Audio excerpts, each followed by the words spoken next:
읽겠습니다. 이에 이고니온에서 두 사도가 함께 유대인의 회당에 들어가 말하니 유대와 헬라의 허다한 무리가 믿더라.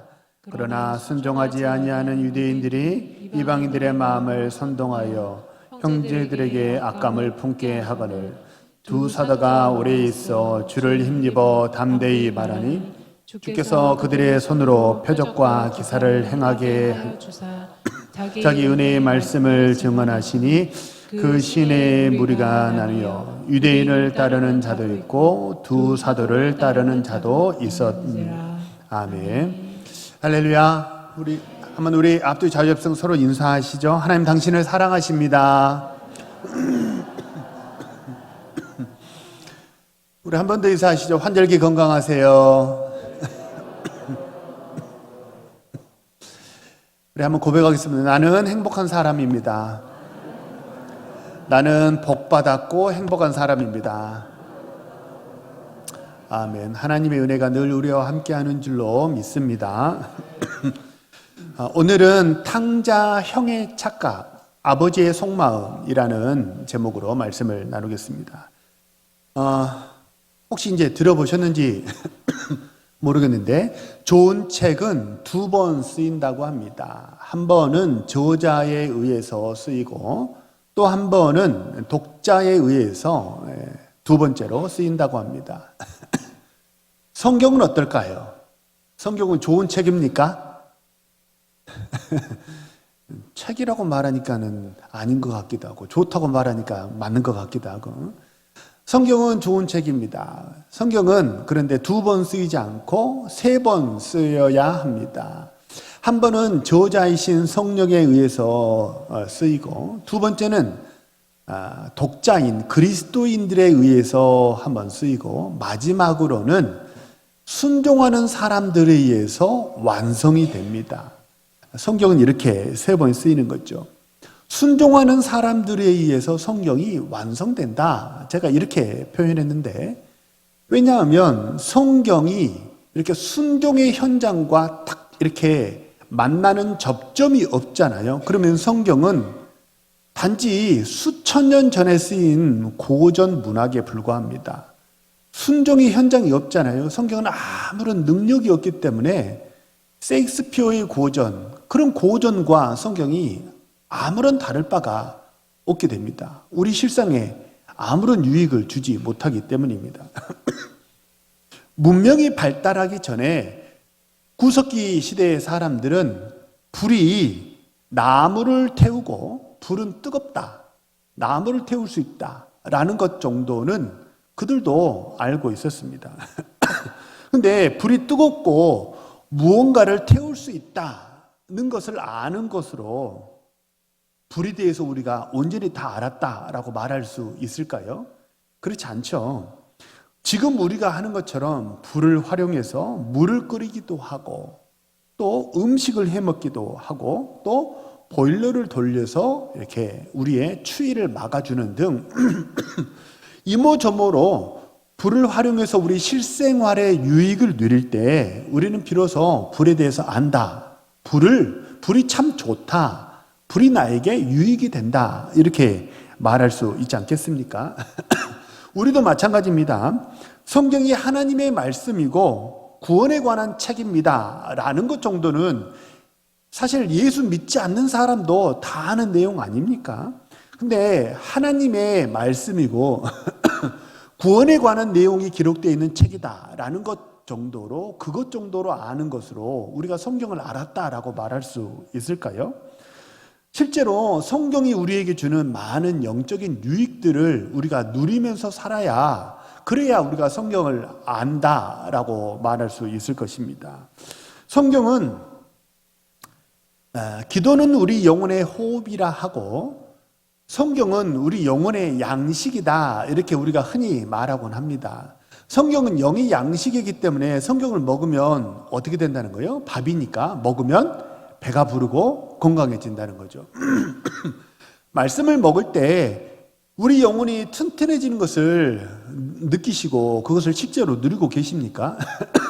되게 여러 많은 고난 때문에 힘들고 어려웠는데, 그런데 성경을 읽었더니 그 성경 말씀이 나에게 참 이렇게 힘이 되고 위로를 주고 그랬던 것을 체험하십니까? 그게 말씀을 먹고 영혼이 튼튼해지는 그런 과정입니다. 내가 힘들고 괴롭고 연약할 때 말씀을 먹으면 참 그 말씀이 내 영혼을 따뜻하게 해요. 세상의 찬바람 속에서 내가 되게 참 시린 마음 부여잡고 누구 하나 내 마음 위로해주는 사람이 없어서 참 외롭고 쓸쓸하고 고독했는데, 하나님 말씀을 읽으니까 내 마음이 막 따뜻해지는 거예요. 내 안에서 성령의 불이 지펴지기 때문입니다. 말씀의 불이 내 안에서 지펴져서 내 마음이 훈훈해지고 따뜻해지고, 그래서 힘을 얻고, 그래 다시 한번 해보자. 나는 못하지만 하나님은 방법이 있으시겠지, 하나님이 도와주시겠지 이런 마음을 가지고 말씀을 막 먹고 마음이 따뜻해지고 힘이 나십니까? 그게 성경이 주는 실제적인 유익을 누리면서 사는 삶이라 할 수 있을 것입니다. 우리는 하나님이 주시는 힘과 능력을 얻기 위해서 말씀을 날마다 먹어야 합니다. 날마다 하나님의 말씀을 먹고 강건해지시는 우리 사랑하는 성도님들 되시기를 소망하고 축복합니다. 우리 영혼을 따뜻하게 하시는 그 하나님의 은혜를 누리기 위해서 매일매일 찬양하며 예배하는 삶을 살아가시는 우리 사랑하는 모든 성도님들 되시기를 바랍니다. 예배하고 찬양하는 것은 물론 주일에 모여서 하는 예배도 있지만, 흩어져서 각자의 삶의 처소에서 말씀 보고 기도하고 찬양하면 그게 하나님께 예배하는 삶 또 아니겠습니까? 그 예배하는 삶을 통해서 우리 마음이 따뜻해지는 거죠. 또 성령의 능력을 체험하기 위해서 전도와 선교에 동참하시는 우리 사랑하는 성도님들 되시기를 소망합니다. 그게 사실 전도와 선교만큼 하나님의 말씀이 강력하게 역사하는 것을 체험하는 현장이 없어요. 기가 막히거든요. 이 땅에 물리적인 법칙을 다 뛰어넘어 버리고 하나님의 초자연적인 역사가 체험되는 곳, 그곳이 바로 선교의 현장이고 그것이 전도의 현장이기 때문에, 하나님의 강하신 능력을 체험하기를 원한다면 꼭 선교와 전도에 동참하시는 우리 사랑하는 성도님들 되시길 바랍니다. 그래서 말씀이 실제로 이렇게 힘이 되고 찬양과 예배가 실제로 우리 영혼을, 우리 마음을 막 따뜻하게 하고, 전도와 선교를 통해서 실제로 하늘의 능력을 체험하면서 안 됐던 일이 되고 막혔던 것이 막 뚫어지고 이런 것을 체험하면서 살아가는 것, 그것을 한마디로 말한다면 그것을 풍성한 삶이라고 말합니다. 우리 주일 오후에 풍성한 삶을 이제 성경 공부한다고 하는데, 그 풍성한 삶이 뭐냐면 어떻게 하면 하나님께서 우리에게 주시려고 하는 이런 힘이 되는 삶, 은혜가 되는 삶, 보호받는 삶, 능력을 체험하는 삶, 마음이 영혼이 따뜻해지는 삶 어떻게 하면 그것을 살 수 있을까? 그걸 배우는 과정이거든요. 그걸 일컬어서 풍성한 삶이라고 말합니다. 그죠? 그래서 구원받았습니다. 우리는 다 구원받은 하나님의 백성인 줄로 믿습니다. 그러면 뭐는 있어요? 영생은 우리에게 있어요. 분명 구원받았다면 영생은 우리에게 있는데, 간신히 우리가 영생이 있어요. 그래서 간신히 영생이 살아있기는 하지만 간신히 숨만 깔딱깔딱 이렇게 쉬고 살아간다면 그것을 어떻게 살아있다고 말할 수 있겠습니까? 살아있다면 이 온 천지만물에 이 가을에 좋은 단풍도 좀 보고, 막 이렇게 요즘에는 길가만 가도 빨갛고 노랗고 갈색이고 이 형형색색의 단풍이 너무 예쁘잖아요. 단풍을 보기도 하고 또 맛있는 음식을 먹고 또 좋은 사람들과 성도들과 아름다운 교제를 나누고 힘내세요. 하나님이 함께 하세요. 낙심하지 마세요. 하나님이 도우실 거예요. 기도하세요. 반드시 응답이 있을 거예요. 이게 뭐냐면 성도의 교제예요. 그 성도의 교제를 통해서 마음의 힘을 얻고 살아나는 것, 이것이 바로 성도가 누려야 하는 풍성한 삶이지 않겠습니까? 하나님이 우리 심령 속에 부으시는 이런 풍성한 삶을 꼭 누리며 살아가시는 우리 신실한 주의 백성 되시기를 주님의 이름으로 축복합니다. 가끔 이제 TV를 보면 대중들의 사랑을 받는 연예인들이 대부업체 광고에 출연하는 것을 좀 볼 때 마음이 되게 좀 씁쓸합니다. 대중의 사랑을 받는 사람, 그 연예인들이, 그 배우들이 대중의 사랑으로 그 자리에 올랐는데 오히려 대중들을, 백성들을 참 곤란하게 하는 일에 돈을 받고 출연한다. 참 그래도 되나? 참 이렇게 뭔가 좀 배은하는 거 아닌가? 그런 생각이 들어서 대부업체 광고를 보면 좀 마음이 씁쓸합니다. 또 우리 이제 마곡에 가면 LG 아트센터가 있잖아요. 거기 가면 이제 뮤지컬도 하고 이제 관람을 할 수 있는 시설이 있는데 거기 보면 유명 연예인이 동성애를 조장하는 그런 뮤지컬이 여름부터 시작해서 한참 동안 공연이 되었었거든요. 그걸 볼 때마다 좀 마음이 갸우뚱해져요. 대중의 사랑을 받는 사람이 오히려 백성들에게 혼란을 가져다 주는 그런 동성애, 그런 도덕적으로 올바르지 못한 것에 그렇게 이렇게 돈을 받고 출연해도 되나? 그런 정도로 저는 마음이 좀 의아합니다. 그런데 그들이 어쨌든 연극이기 때문에 그 배우들이 무대 위에 올라서서 하는 모든 말에 그들은 형사상의 책임을 지지 않아요. 왜냐하면 그것은 작가가 써준 대본에 그렇게 써 있는 것을 그들이 자신의 의지와 상관없이 그 대본을 외워서 그렇게 연기한 것이기 뿐이기 때문입니다. 그래서 그들은 아무런 형사상의 책임을 지지 않습니다. 무대 위의 배우를 그리스 말로 휘포크리테스라고 하는데요. 성경을 보면 주님이 외식하지 말아라, 외식하는 자가 되지 말아라 라고 할 때 그 외식하는 자가 역시 헬라어로 휘포크리테스입니다.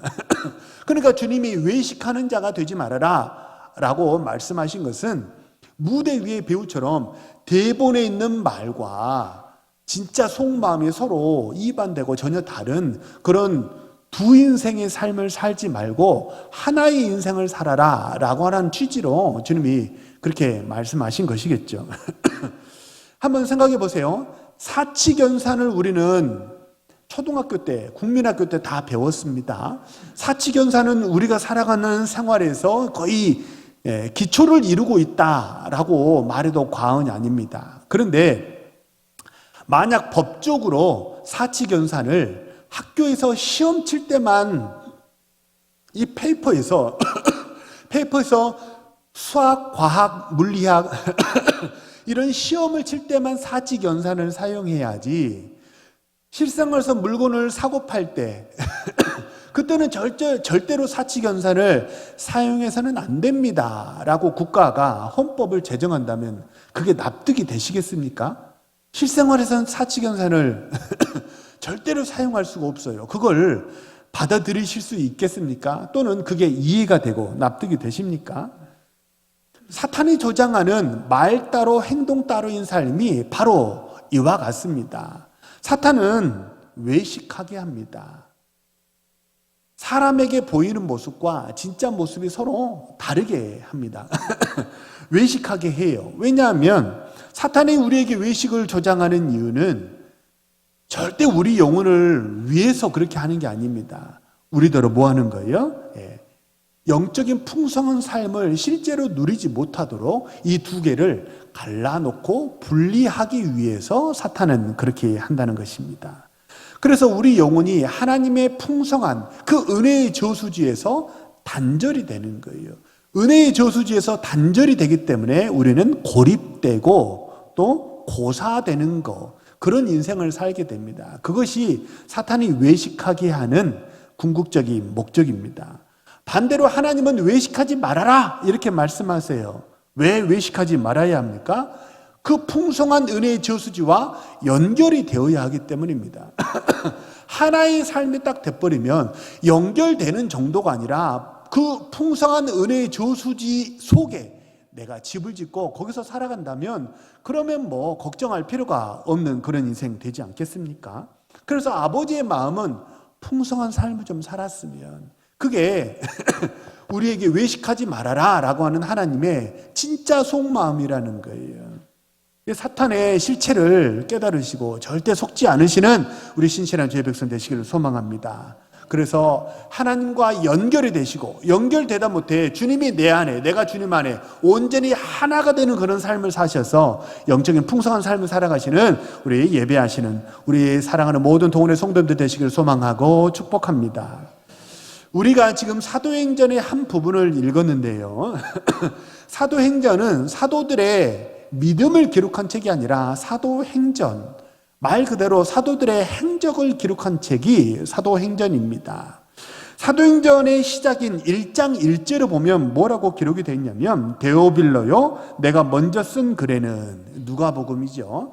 내가 먼저 쓴 글에는 무릇 예수의 행하시며 가르치심을 시작하심부터 기록했다라고 사도행전을 시작합니다. 그런데 가장 먼저 예수에 관해서 언급된 게 뭐냐면 예수의 가르치심과 행하심이라고 말하지 않고 그 순서를 행하심과 가르치심이라고 그렇게 순서를 바꾸어서 기록을 해놨다는 거예요.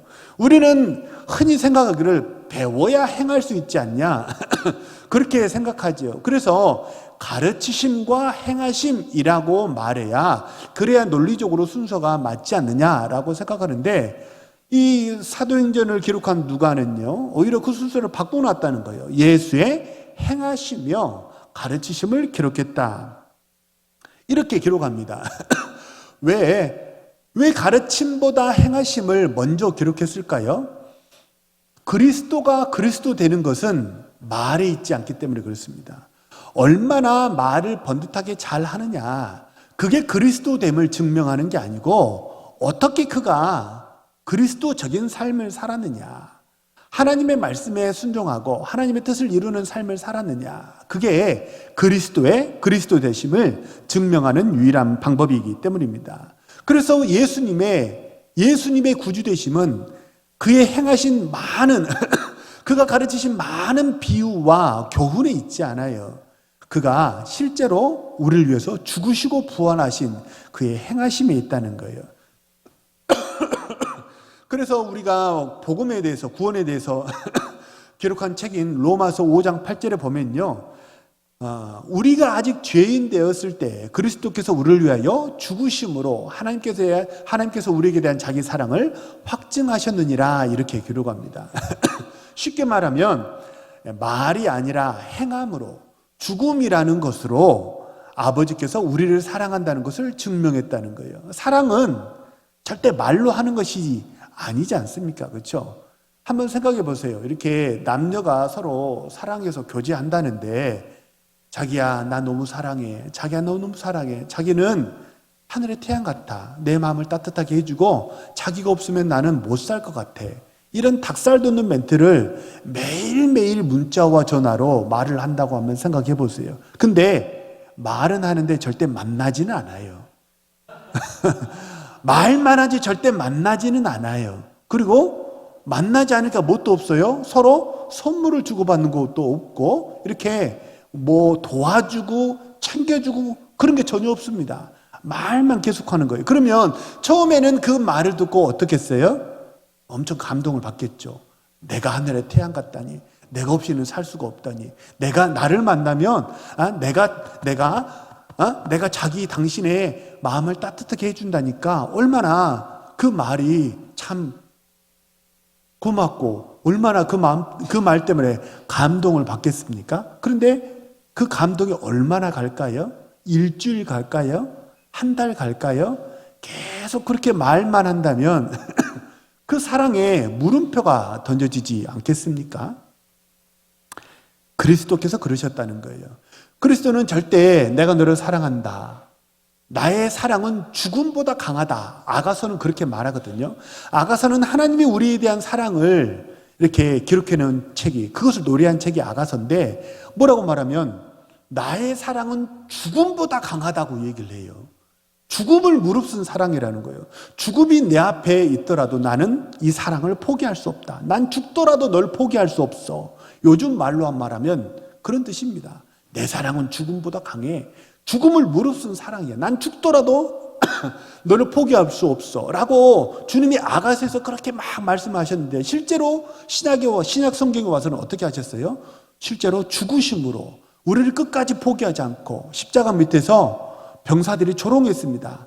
내려와 봐라. 내려와 봐라. 너가 메시아 됨을 증명해라. 내려오면 우리 사랑을 포기하는 거거든요. 우리를 버리는 거거든요. 그래서 주님은 차라리 내가 물과 피를 다 쏟고 죽을지언정 나는 너를 포기할 수 없어 라고 주님이 절대 십자가에서 내려오지 않으시고 로마 병사들의 그 모든 조롱과 모욕을 다 수치를 참아내시고 그리고 못이 찔리시고 창에 찔리시면서까지 우리에 대한 사랑을 증명하셨다는 거예요. 그래서 그리스도의 그리스도 되심은 말이 아닙니다. 행함이었다는 거예요. 자, 그리스도의 그리스도 되심이 말이 아니라 행함이었다고 한다면 그리스도인의 그리스도인 됨은 어떨까요? 그리스도인이란 말은 작은 예수, 리틀 지저스라는 말이거든요. 주님을 닮은 사람이고 예수의 삶을 사는 사람들, 그게 그리스도인이라는 말인데 그리스도께서 말이 아니라 행함으로 그리스도 되심을 증명하셨다면 그리스도인 또한 말이 아니라 행함으로 그리스도인 됨을 증명해야 되지 않겠습니까? 오늘 본문이 그것을 말하고 있어요. 오늘 본문은 바울과 바나바의 전도를 이렇게 기록하고 있는데요. 1절에 보면 회당에서 복음을 증거했는데 많은 열매가 맺혔대요.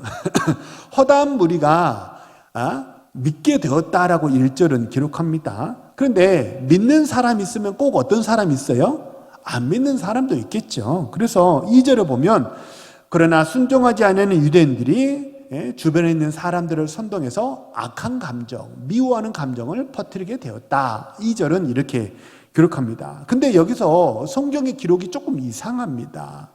이 성경의 기록을 조금 더 의문을 가지고 불신의 의문이 아니고 더 순종하고 하나님의 뜻을 깨닫기 위한 순종으로 조금 더 파고 들어가 보면 조금 이상한 게 1절에서 허다한 무리가 믿더라 이렇게 말을 하고 2절에서 그 반대 말을 하려면 그러면 2절에 뭐라고 기록이 되어야 될까요? 1절이 허다한 무리가 믿더라 라고 하면 2절에서는 허다한 무리가 믿지 않더라 이렇게 기록해야 서로 대칭이 되고 그래야 말이 서로 아귀가 맞는 거죠. 그런데 1절에서는 허다한 무리가 믿더라 라고 기록했는데 2절에서는 뭐라고 얘기하냐면 순종하지 않는 무리라고 이렇게 기록을 한다는 거예요. 이게 좀 독특하다는 거예요. 왜냐하면 믿는 것은 말로 하는 게 아니고 생각으로 하는 게 아니고 회의 석상에서 하는 게 아니고 뭐에서 한다는 거예요? 실제로 이웃과 만나는 이 접점에서 이웃과 만나는 이 접점에서 세상과 만나는 접점에서 뭐가 드러나기 때문입니까? 우리의 믿음이 증명이 되기 때문이라는 거예요. 우리 세상에서 흔히 머리에서 가슴까지의 거리가 제일 멀다 그런 얘기를 흔히 하곤 하지 않습니까? 맞아요. 머리에서 가슴까지 거리가 되게 먼 것 같아요. 알지만 느끼지 못하고 사랑하지 못하는 게 되게 많잖아요. 근데 가만히 또 생각해 보면 머리에서 이해되는 게 가슴으로 감동받는 거 그런 경우가 전혀 없으십니까? 꽤나 있지 않으십니까? 머리에서 그래서 그랬구나라고 이해가 되면서 가슴에서 참 감동이야. 그래서 그랬구나. 참 감동이야. 이런 말이 우리는 흔히들 사용하는 말이라는 거예요. 그래서 머리에서 가슴까지 거리가 멀긴 하지만 그래도 전혀 감동받지 못하는 건 아니라는 얘기입니다. 머리에서 이해되고 가슴으로 감동하는 게 의외로 꽤 있습니다. 근데 진짜 먼 거리는 뭐냐면 머리에서 가슴까지 거리가 아니고 가슴에서 손과 발의 거리가 진짜 먼 것 같아요. 머리에서 가슴으로 이해되는 것은 곧잘 왕왕 있기는 하지만 사실 가슴에서 느껴지고 감동받은 것이 우리 손과 발로 행해지는 것이 과연 얼마나 있습니까? 그렇지 못하는 게 훨씬 더 많지 않습니까? 그래서 사실 가슴에서 손과 발의 거리가 세상에서 제일 멀지 않나 싶습니다. 오늘 설교 제목이 탕자형의 착각 아버지의 속마음인데요. 탕자의 비유로 한번 생각해 보시죠. 탕자의 비유 누가복음 15장에 보면 탕자의 형은요 아주 심각한 착각에 빠졌다는 것을 스스로 증명하고 있어요. 누가복음 15장 29절을 보면요, 뭐라고 고백하냐면 내가 여러 해 아버지를 섬겨서 명을 어긴 일이 없었다. 이렇게 탕자의 형이 아버지에게 송아지를 잡아서 잔치해주는 아버지에게 푸념하면서 아버지에게 대항하는 말을 하고 있어요. 아버지 저는 여러 해 아버지를 섬겼고 명을 어긴 일이 없는데 어떻게 아버지 명을 어긴 저 페루나 같은 자녀에게, 저 동생에게 송아지를 잡아서 이렇게 잔치를 해주실 수 있습니까? 이렇게 탕자의 형이 말을 했거든요. 근데 탕자의 형은 뭐라고 생각하고 있냐면 정말 그는 진심으로 그렇게 믿었던 것 같아요. 나는 여러 해 아버지를 잘 섬기고 있고 효자이고 아버지의 명을 어긴 일이 없다라고 그는 철석같이 믿고 있는 것 같아요. 한번 생각해 보시죠. 근데 아버지께 정말 효자라면, 아버지의 마음을 근심하게 하지 않는 진짜 효자라면, 그러면 뭘 해야 될까요? 아버지께서 진짜 바라시는 것이 무엇이었을까요? 아버지의 진짜 바람은 집안일을 조금 미루더라도 집 나간 네 동생 좀 찾아오면 안 되겠냐? 이게 아버지의 속마음 아니었겠습니까? 저 집 밖에 나가서 매일매일 언제 돌아오나 집 나간 내 아들 언제 돌아오나 라고 정말 기운 빠진 모습을 하고 멀리 마을 오기를 바라보는 그 아버지의 모습을 분명 탕자 형은 보았을 거예요. 그렇다면 아버지의 진짜 바람은 그래 집안일을 해주니까 참 고맙긴 하다. 그런데 내가 진짜 바라는 거는 집안일보다 아들 찾아오는 거 아니겠냐? 네 동생이 너는 걱정이 안 되니? 넌 어떻게 그렇게 씩씩하게 살아갈 수가 있니? 네 아들, 네 동생 걱정이 안 되니? 이게 마을 오기를 바라보고 계셨던 그 아버지의 진짜 속마음 아니겠습니까? 우리도 마찬가지입니다. 우리도 자칫 잘못하면요, 큰아들 같은 착각에 빠질 수 있다는 거예요. 내가 하나님 잘 섬기고 있다고, 내가 여러 해 동안 내가 예수 믿은 지 몇 년인지 아시냐고, 내가 주일 한 번 빠진 적이 없다고, 내가 교회에서 봉사를 얼마나 열심히 하는지 아시냐고, 내가 아버지의 명을 어긴 일이 없고 내가 집안일을 이렇게 잘 돌보고 있다고, 내가 교회를 이렇게 열심히 하고 있다고 우리는 아버지께 말할 수 있어요. 그럴 수 있어요. 근데 하나님의 속마음은 다를 수 있다는 것입니다. 왜 우리가 교회에서 이런저런 봉사를 해야 합니까? 진짜 아버지께서 바라시는 그 속마음이 무엇이겠습니까? 집 나간 아들 찾아오는 거죠. 집 나간 아들 찾아오는 거, 그것이 예수님께서 이 땅에 내려오신 성육신하신 이유이고, 그것이 3년의 공생애 동안 많은 기적을 행하시며 교훈을 가르치신 목적이고, 집 나간 아들 찾아오는 것이 물과 피를 다 쏟아서 십자가에서 죽으시기까지 우리를 포기하지 않고 죽으시기까지 사랑하신 그 이유와 목적 아니겠습니까? 하나님의 진짜 소원은 다르다는 거예요. 그래서 우리가 잘 한번 생각해 보셔야 돼요. 교회 일로 바쁩니다. 교회 일로 바쁘고 또 교회 사이즈가 커지면 어떻게 되냐면 목회자는 노회 일로 막 바빠요. 시찰 일로, 노회 일로 막 바쁠 수 있다는 거예요. 남전도회, 여전도회, 교육위원회, 선교위원회, 이런저런 일로 우리가 많은 일들로 바쁠 수 있는데 정말 그 많은 일로 바쁘면서 가장 중요한 본질은 잃어버리는 게 아닌가. 우리 자신을 한번 되돌아봐야 된다는 것입니다. 부수적인 일에 신경 쓰다가 진짜 아버지께서 소망하시고 중요하게 여기시는 것, 집 나간 아들 찾아오는 거, 이거 잃어버리면 그게 무슨 소용이 있겠습니까? 그래서 성경을 읽을 때 종교적인 계명으로 성경을 읽으시면 안 됩니다. 마음으로 성경을 읽으시는 우리 사랑하는 모든 동원의 성도님들 되시기를 바라고 소망합니다. 예배하실 때 종교적인 예식으로 예배하시면 안 됩니다. 종교 예식을 치르는 게 아니고 뭐 하는 거예요? 예배는 만남입니다. 하나님의 마음과 내 마음이 이어져서 만나는 게 예배입니다. 그래서 우리가 1년 52주, 내가 10년, 20년, 30년, 50년, 60년 주일 빠지지 않고 예배했다면 정말 우리가 뭘 알아야 돼요? 아버지께서 뭘 가장 중요하게 여기시는가? 아버지께서 그 탕자 형에게 저렇게나 자신 있게 내가 열흘 동안 아버지의 명을 어긴 일이 없고 이렇게 하나님의 교회를 잘 섬기고 있지 않느냐고 자신하고 있는 그 탕자 형에게 차마 말하지 못했던 그 큰아들마저 실망해서 집 나가버릴까 봐 차마 말하지 못했던 그 아버지의 속마음을 우리가 헤아려야 되지 않겠습니까?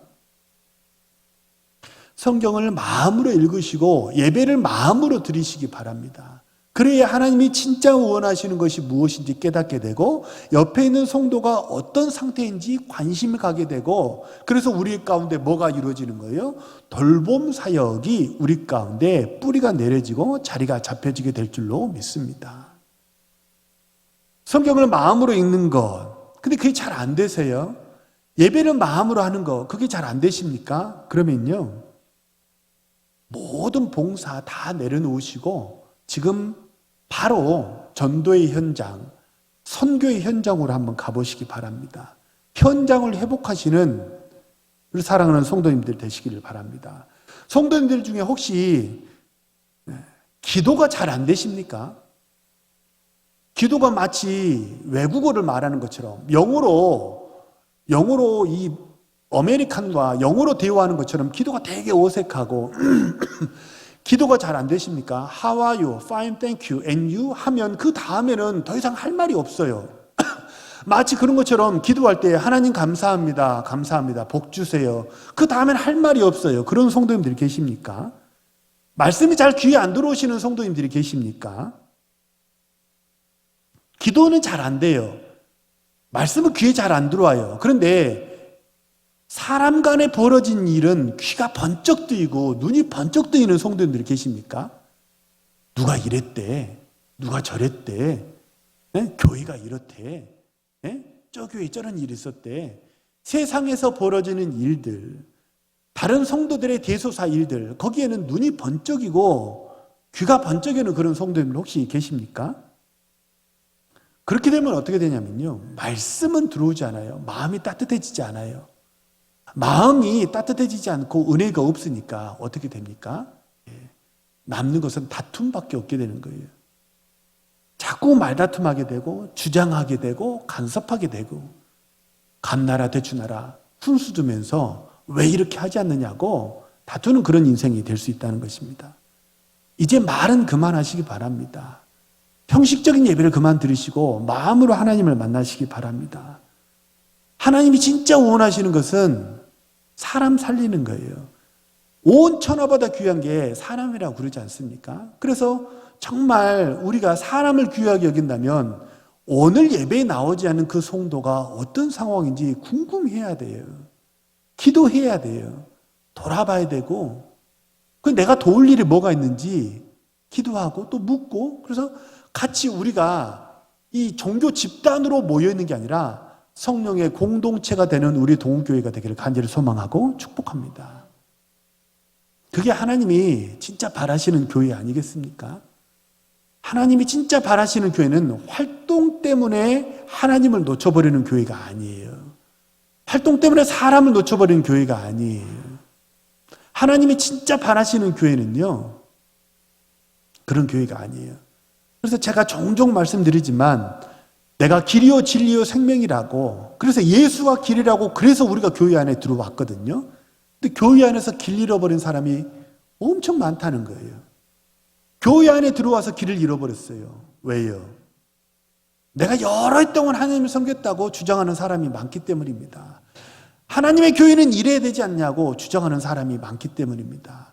하나님의 마음은 연결되어 있지 않은데 종교적인 율법이 우리 안에 역사하고 있기 때문입니다. 하나님의 사랑이 없으니까 율법이 역사하고, 율법은 정죄하고 사망의 역사거든요. 그래서 우리는 이제 말은 그만해야 돼요. 말은 그만하고, 예? 옆에 있는 사람 손 한번 잡아주고, 안부 전화 한번 하고, 그리고 어떤 일이 있는지 물건 하나 좀 들어주고, 같이 기도 제목에 넣어가지고 좀 기도하고, 그게 어디서부터 돼야 돼요? 각 셀에서부터 이루어져야 됩니다. 각 셀이 그냥 형식적인 조직이 아니라 셀로, 구역으로 묶어놓은 것이 전체를 다 기도하려면 너무 힘드니까 그 셀에서부터 같이 돌보고 기도하라고. 그렇죠? 주일학교는 왜 유년부, 초등부, 중등부, 고등부, 왜 초등부, 청년부 이렇게 왜 조직을 이렇게 세워놨어요? 한 번에 다 하려면 힘드니까 거기서 같이 기도하는 공동체를 만들려고, 서로 돕고 하나님의 사랑으로 서로 돕고 협력하는 그런 공동체 만들려고. 그래서 각 기관을 만든 것 아닙니까? 1여전도회, 2여전도회, 3여전도회 다 마찬가지입니다. 그래서 우리가 현장에 살아내야 됩니다. 현장에 살아나면 어떻게 되냐면 말씀이 들리기 시작해요. 현장에 살아나면 기도가 간절해지기 시작합니다. 형식적인 기도가 아니고 실제적인 기도가 나오기 시작하는 거예요. 그죠? 영어 책에서 배웠던 How are you? Fine, thank you, and you? What's your name? 이런 단순한 그 영어 책에서 배웠던 영어가 아니라 실용 영어가 막 나오는 거죠. 실용적인 기도가 나오는 거예요. 성도의 형편을 알기 때문입니다. 그래서 현장에 살면 말씀이 더 잘 들어오고 하나님과 연결이 되면 그러면 기도가 맥이 뚫리게 되는 거예요. 그런 교회를 우리가 함께 이루어가기를 간절히 소망하고 축복합니다. 우리 동교회 성도님들, 예배하는 모든 성도님들은 정말 바라고 소망하고 축복하고 간절히 기도합니다. 사소한 일에 목숨 걸지 마시고 하나님의 정말 바라고 소망하시는 집 나간 아들 되찾아온 일에 사활을 거시는 우리 사랑하는 모든 성도님들 되시기를 소망합니다. 우리 교회에서 카페를 운영하는 것도 사람을 살리기 위함이고, 주방에서 주일 아침 일찍부터 와가지고 식사를 준비하는 이유도 사람을 살리기 위함이고, 예배당을 개보수하는 목적도 다 사람을 살리기 위함인 줄로 믿습니다. 그래서 부수적인 일 하다가 본질을 잃어버리지 않도록 정말 하나님의 마음에 깊어지시고 차마 말하지 못했던 그 아버지의 속마음을 회복하여 세상에 지탄하는 그런 형식적인 종교적인 교회가 아니라 하나님의 사랑이 살아 꿈틀거리는 실제적인 그런 사랑의 공동체, 믿음의 공동체, 소망의 공동체를 이루어가시는 우리 사랑하는 모든 동원의 성도님들 되시기를 주님의 이름으로 축복합니다. 우리 주신 말씀을 놓고 한번 합심해서 통성으로 기도합니다.